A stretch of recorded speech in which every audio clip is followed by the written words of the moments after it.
Good morning and thank you all for joining us. You're watching our mid-morning edition of Arirang News on this Monday, April 20th, coming to you live from Seoul. I'm Shin Se-min.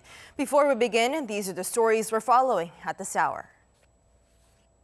School is back for all students in South Korea, but because of COVID-19, it's 100% online. Close to 5.5 million students from elementary to high schoolers are learning from home. Grades 1 through 3 of elementary school start today.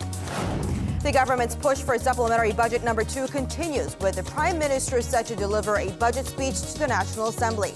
The extra funds, $6.2 billion, will go towards cash payments for mid- and low-income families. Plus, with COVID-19 hammering economic activity in South Korea, more people are giving up on the job hunt. A local institute projects 330,000 jobs will be lost in the nation due to the outbreak. And South Korea will announce new job creation measures this week. Our starting point this morning, around 1.5 million first to third grade primary school students here in the nation are set to begin their online classes later this morning. Now, this means first graders will be holding their first day of school ceremony online as well. First and second graders will watch classes aired on the state-run Educational Broadcasting System, or EBS as it's otherwise known. The new school year has now officially started for all of South Korea's 5.4 million elementary, middle, and high school students. Due to ongoing concerns over COVID-19, schools in South Korea started the new academic year in phases beginning April 9th. And the number of new cases is on sharp downturn here in South Korea, but the officials remain cautious and has vowed to keep its social distancing campaign in place through May 5th to protect the public against COVID-19. Now, some of the stronger restrictions, however, will be eased. Our Kan Hyung-woo with this report. The number of new coronavirus cases has come down to the single digits for the first time in about 2 months. But South Korea is not letting down its guard against the pandemic. From tomorrow through May 5th, we're keeping the social distancing principle we have practiced so far, while easing some of the restrictions.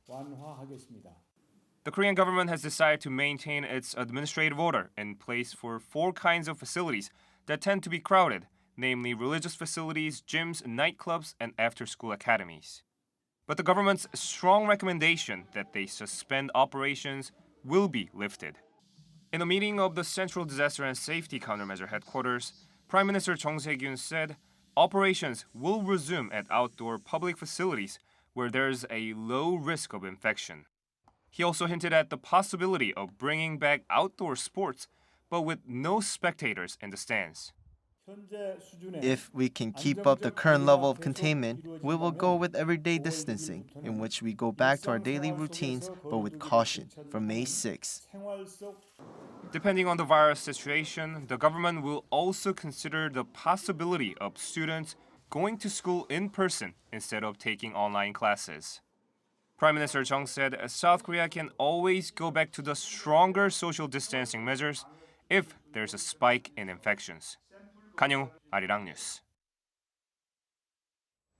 And South Korean Prime Minister Chung Se-kyun will ask lawmakers this later Monday for their bipartisan support for the government's supplementary budget bill aimed at cushioning the economic fallout of the COVID-19 pandemic. In his speech to the National Assembly, the Prime Minister will explain the scope of the $6.2 billion extra budget bill, as well as the need to execute it as soon as possible. Now, the Finance Ministry previously announced the new budget will be used to financially support families of 4 or more in the lower 70% income bracket with one-time payment of $820. Now, the second extra budget since the COVID-19 pandemic would come on the heels of the $9.6 billion relief package that passed the Assembly last month. And now to the latest on the job market. Recent research claims more than 330,000 South Koreans could lose their job due to the COVID-19 pandemic. Korea Economic Research Institute announced Monday that South Korea could see such massive unemployment in the worst-case scenario of the economy shrinking by 6.7%. Now, such unemployment figures would become the second highest in the country's history following the 1998 Asian financial crisis, which saw 922,000 people lose their jobs. In order to mitigate the damage, the institute urged for aggressive countermeasures, such as providing 3 months of financial aid for employees who are on unpaid career breaks. It also advised that duty-free shops, event agencies, and school lunch providers should also be eligible for special employment support. And staying with the topic, the COVID-19 pandemic has battered South Korea's job market, with nearly 2.4 million people dropping plans to find work as of last month. As a result, in the coming days, the South Korean government is scheduled to lay out a package of measures to try and revitalize the sluggish job market and get people back to work. Our Kim Hyo-sun with more. Later this week, the South Korean government is set to roll out measures to boost the country's job market, which has been slammed by the continued spread of the coronavirus. Related ministries are currently preparing additional measures to address the nation's sluggish job market and the unemployment issue to prepare for the immediate unemployment shock. The package is likely to include measures to address maintaining employment, support for the unemployed, job creation, and support for those under the blind spots of the employment safety net. The government also plans to significantly increase the number of jobs tailored to young people in their 20s. This comes as the number of people in their 20s who gave up on looking for a job increased by nearly 36% on year to stand at 412,000 as of March. The total number of people in South Korea who packed up their job search also reached a record high of 2.4 million last month. The number of those who have been laid off temporarily also hit a record high last month, surpassing 1.6 million. That's a whopping 364% increase from the same period last year, and a record since related data was first compiled in July 1983.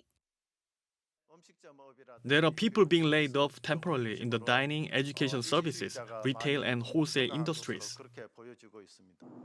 The government is also mulling to expand the number of subsidies for the maintenance of employment, as many employees, even at major conglomerates including Korean Air, have been laid off or put on long-term unpaid leave. Kim Hyo-sun, Arirang News. The number of COVID-19 cases around the world has topped 2.3 million. And in the United States, there are now over 750,000 cases and more than 40,000 deaths. Other nations, which witnessed low numbers in the beginning of this pandemic, are now starting to see a surge in numbers. Our Lee Seung-jae explains. COVID-19 is affecting 210 countries and territories, and have now reached over 2.3 million cases and over 160,000 deaths. Of all the countries, the United States have seen the highest number of reported infections at over 750,000, as well as over 40,000 deaths as of Sunday. Among the worst-hit states, New York has been at the epicenter of the U.S. outbreak. New York Governor Andrew Cuomo expressed optimism on Sunday, saying the beast can be controlled as he extended the state's lockdown until May 15th. In Russia, despite its quick measures to lock down its borders, there has been a sudden surge in infections, with the country seeing over 42,000 cases and over 360 deaths. Russia, which once saw one of the lowest number of infection cases worldwide, now has the 10th most infections globally. Singapore, whose strict containment measures once saw one of the lowest numbers in the world, is now starting to see an uptick. The nation saw 596 new infections on Sunday and now has more than 6,500 cases so far. While South Korea is showing a decline in its number of infections, the world as a whole continues to struggle. Lee Seung-jae, Arirang News.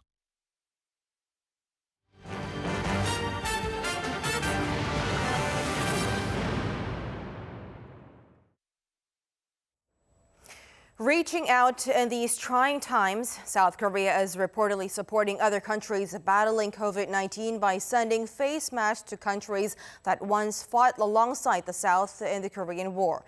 Citing multiple government sources, one media outlet in South Korea reported on Monday that the Prime Minister has ordered officials to review supporting other countries with protective face masks, specifically mentioning the U.S. and 15 other Korean War allies, as well as neighboring countries. Japan. Detailed discussions of that humanitarian support will take place on several levels as the government sees the importance of the public's backing for such aid. The U.S. ambassador of Seoul says the Global Hawk unmanned aircraft arrived in South Korea, calling it, quote, a great day for the two alliance. Taking to Twitter on Sunday, Harry Harris posted a picture of a Global Hawk with the national flags of South Korea and the U.S. displayed in the background. Harris did not elaborate on how many were delivered. Previously, military sources said 2 more Global Hawks were expected to arrive in South Korea in April, following the first that was brought in December last year. Under the 2011 deal, Seoul bought 4 Global Hawks from the U.S., and 1 more is expected to arrive within the first half of this year. The U.S. Air Force's strategic bomber that had been based in Guam has been flown back to the mainland of the United States. With the move, there's speculation it is a strategy to resume denuclearization talks with North Korea and to negotiate a better South Korea-U.S. defense cost-sharing deal. Our Hong Yu reports. The U.S. Air Force announced late last week that its 5 B-52 strategic bombers will no longer be stationed at its Andersen Air Force Base in Guam. Multiple South Korean officials familiar with the matter confirmed Sunday that the strategic bombers have been reallocated back to the U.S. mainland. The U.S. Air Force had maintained a B-52 presence at the Guam base since 2004, with different models rotating to provide a strategic deterrent across the Pacific area of operations. The B-52 will continue to operate in the Indo-Pacific region to include Guam at the timing and tempo of their choosing, according to the U.S. Air Force Global Strike Command. It also said the aircraft will be permanently based in the U.S. as the bombers have been modified to operate from a broad array of overseas locations. Military experts say the move will save the U.S. military a lot of money used for maintenance of the weapon rotation system. That money could be used to strengthen their Marine Force to contain the Chinese Marine Force in the Indo-Pacific. It could also mean the U.S. is still looking for ways to resume denuclearization talks with North Korea. Some experts say it was a strategy to win the upper hand in negotiating a new defense cost-sharing deal with South Korea. To this, South Korea's military said the decision had been shared with them and it does not alter the U.S. defense stance over the Korean peninsula. It added the U.S. had planned the B-52 reallocation a long time ago. Hong Yu, Arirang News. The South Korean military is resuming the excavation of war remains at Arrowhead Hill, one of the fiercest battlefields of the Korean War from 1950 to 1953. Seoul's defense ministry said the military will proceed from Monday with clearing mines and recovering remains as preparation for a joint recovery with North Korea later on. Joint recovery work is based on the military agreement signed by the two Koreas back in 2018, which aimed to alleviate inter-Korean military tensions. Last year, the South Korean military excavated around 2,000 remains and identified 7 fallen heroes at Arrowhead Hill.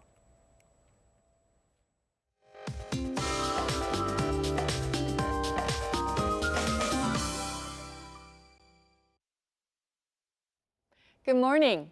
Yesterday was Gogu, according to East Asian calendars, the last stage of the spring season. So we should be heading into summer shortly. But this week we'll have noticeably cooler conditions as the week goes on, with high as chilly as 9 degrees Celsius by Wednesday here in the capital. And for today, in the regions, we'll see a few light showers during the afternoon and do expect less than 5 millimeters of sprinkles. So daily highs will not rise much for rain-affected regions, but southern regions will have a fairly warm Monday afternoon. Daegu topping out at 21 degrees, Busan at 19 degrees this afternoon with brighter skies. Meanwhile, those in parts of Gangwon-do province and Korea's easternmost islands of Dokdo and Ulleung-do need to brace for strong winds. Sunshine returns this week, tomorrow rather, but cooler than average temperatures to continue, so be sure to dress accordingly. That's Korea for you, and here's the international weather for viewers around the globe.